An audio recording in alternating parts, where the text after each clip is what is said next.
BRK ప్రేక్షకులందరికీ స్వాగతం సుస్వాగతం. అందరికీ నమస్కారం. నేను మీ యాంకర్ ఫాతిమా. సో ఈరోజు మనతో పాటు స్టూడియోలో ఉన్నారు ప్రముఖ జ్యోతిష్య వాస్తు పండితులు వెన్నంపల్లి నిశాంత్ శర్మ అవధాని గురూజీ గారు మనతో పాటు ఉన్నారు. గురుగారిని అడిగి మరిన్ని వివరాలు తెలుసుకుందాం. నమస్తే గురుగారు.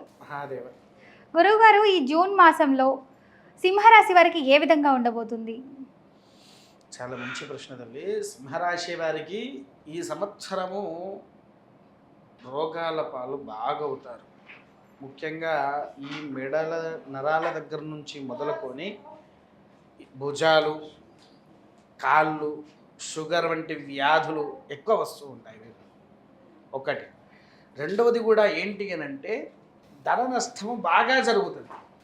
విపరీతమైన ధన నష్టము జరుగుతూ ఉంటుంది. ఎక్కడ అంటే వాళ్ళు డబ్బుల కోసం ఎంత ప్రయత్నము చేస్తున్నా ఒక్క రూపాయి కూడా ముట్టలేదు, వాళ్ళకు అందట్లేదు. అటువంటి స్థితిగతుల్లోకి మారిపోతుంది సింహరాశి వంటి వారు. అంతేకాకుండా వారు ఎవరికైతే డబ్బులు ఇస్తారో అవి మరలా తిరిగి రావి. జూన్ మాసంలో మీరు ఎవరికి డబ్బులు ఇచ్చినా అవి మరలా తిరిగి రాను కూడా రావు. అదొకటి. ఇంకొకటి ఏంటి అని అంటే ఆరోగ్య స్థితిగతుల్లో వీళ్ళకి ఎంత మార్పులు అయితే ఉంటాయో వ్యాపార పరంగా సర్వం నష్టపోతారు. అంటే పూర్తిగా కాదు, నష్టము ఎలా ఉంటుందో కనిపిస్తుంది. అంటే ఒక 100%లో ఎంత పర్సెంట్? 60% నష్టపోతారు. 100లో 60% నష్టపోతారు, 40% ప్రాఫిట్. ఉద్యోగాలలో మంచి స్థానంలో ఉండేవారు తెలవక వారి ఉద్యోగం పోయే అవకాశాలు ఉన్నాయి. విదేశీ ప్రయాణాల కోసం ఎదురు చూస్తున్న ప్రతి ఒక్కరికి కూడా నిష్ఫలితమే కనిపిస్తుంది. వారికి వాళ్ళు ఎంత ప్రయత్నం చేస్తున్నా ఫలితం అనేది లేకుండా పోతూ ఉంటుంది. విదేశీ ప్రయాణం చేసే వారికి ఉద్యోగాలలో వారు ఉండేటువంటి ఉద్యోగాలు కూడా పోయే అవకాశాలు చాలా మాటికున్నాయి. ఎందుకంటే వీళ్ళు ఎక్కడా లేనటువంటి స్ట్రెస్ని ఫీల్ అవుతూ ఉంటారు. చిన్న చిన్న వాటికి కూడా ఆందోళన పడుతూ ఉంటారు. మనం అందరం అనుకుంటాము సింహరాశి సింహంరా వాడేంది గర్జించినట్టే అని అనుకుంటాము.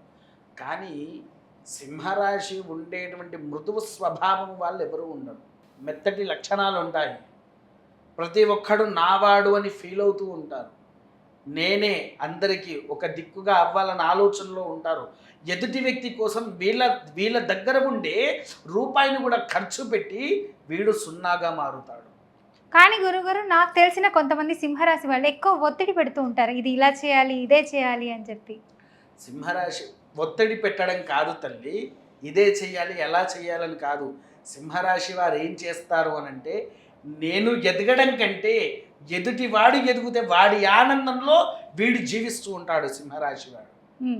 ఎదుటి వ్యక్తి ఎంత ఉన్నత స్థానానికి వెళితే అతన్ని చూసి నేనే ఎదిగాను అనే ఒక గర్వపడుతూ ఉంటారు సింహరాశి వారు. తల్లి కానీ తండ్రి కానీ ఎంతో ఆనందపడుతూ ఉంటారు సింహరాశి వాళ్ళను కన్నందుకైనా. ఒక తల్లి కూడా సింహరాశిలో ఉండే తల్లి కూడా కొడుకు కోసం పడే తాపత్రయత ఎవ్వరూ పడరు. తండ్రి కూడా తండ్రి ఇద్దరు సింహరాశిలో పుట్టినవారు కొడుకు ఎదుగుదల చూడాలని ఒక కుతూహలంతో ఉంటారు. అంత అద్భుతమైన ఫలితాలను కూడా ఇస్తారు. సినీ రంగంలో ఉండేటువంటి వారు, వైద్య రంగంలో ఉండేటువంటి వారు అంటే డాక్టర్లు, వైద్య రంగంలో, సినీ రంగంలో, తర్వాత రాజకీయాలలో, క్రీడా రంగాలలో ఉండేవారికి కూడా అనుకున్న తగిన ఫలితాలు రావు. మా మీడియా రంగం వాళ్ళు గురుగారు, యాంకర్లు, ఇలా చెప్పండి గురుగారు. సంతోషంగా తల్లి. మీడియా రంగంలో యాంకర్ వాళ్లకు ఉన్నత శిఖరాన్ని అయితే అందుకోలేరు ప్రస్తుతానికి సింహరాశి వారు. కాకపోతే ఏంటి అంటే చికాకులు బాగా పెరుగుతూ ఉంటాయి. మీడియా రంగంలో కొన్ని మీడియాలకైతే మంచి ఫలితాలను కనిపిస్తుంది. ముఖ్యంగా సింహరాశిలో ఉండే పేర్లు ఏవైతే మీడియాకు పెట్టుకున్నారో వాళ్ళైతే ఉన్నత స్థాయిలో ఉండకుండా కాస్తంత తగ్గిపోతుంటారు. అంటే వ్యూవర్షిప్ అనేది తగ్గిపోతూ ఉంటుంది. విన్నారా?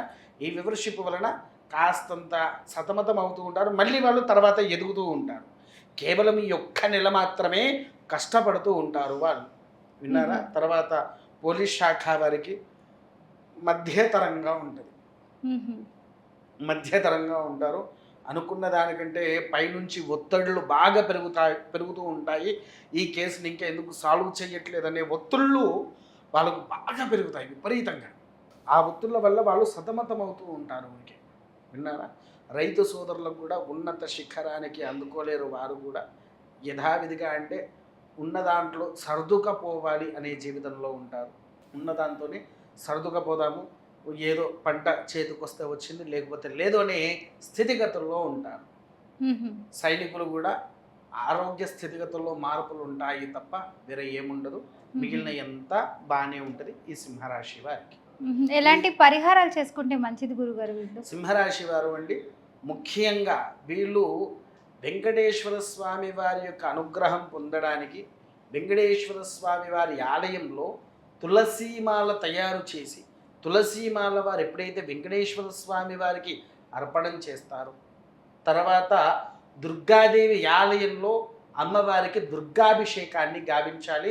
ఒకవేళ దుర్గాదేవి ఆలయం లేకపోతే ఏదైనా అమ్మవారి సత్స్వరూప దేవాలయాలు ఏది ఉన్నా కూడా అక్కడికి వెళ్ళి వీరు అభిషేకాలు గావిస్తే ఆ దుర్గాదేవి అనుగ్రహం వలన సకల యోగ్యత పొందుతారు. కేవలం ఒక అభిషేకమే కాదు, అమ్మవారి అభిషేకానికి పోవాలి అని అంటే అమ్మవారికి చీర, గాజులు, పువ్వులమాల, కాటుక, దువ్వెన లాంటివి కూడా తీసుకొని, అంటే ఒక ముత్తైదుకి కావాల్సింది, ఒక స్త్రీకి ఏవైతే కావాలో అవన్నీ తీసుకుపోయి ఆ ఆలయంలో ఇచ్చి వాళ్ళ పేరు మీద పంచామృతాభిషేకాలు కనుక గావిస్తే మంచి ఫలితాలు అనేటువంటిది వీరికి వస్తూ ఉంటుంది. చాలా చక్కగా చెప్పారు గురుగారు, ధన్యవాదాలు. మహాదేవ.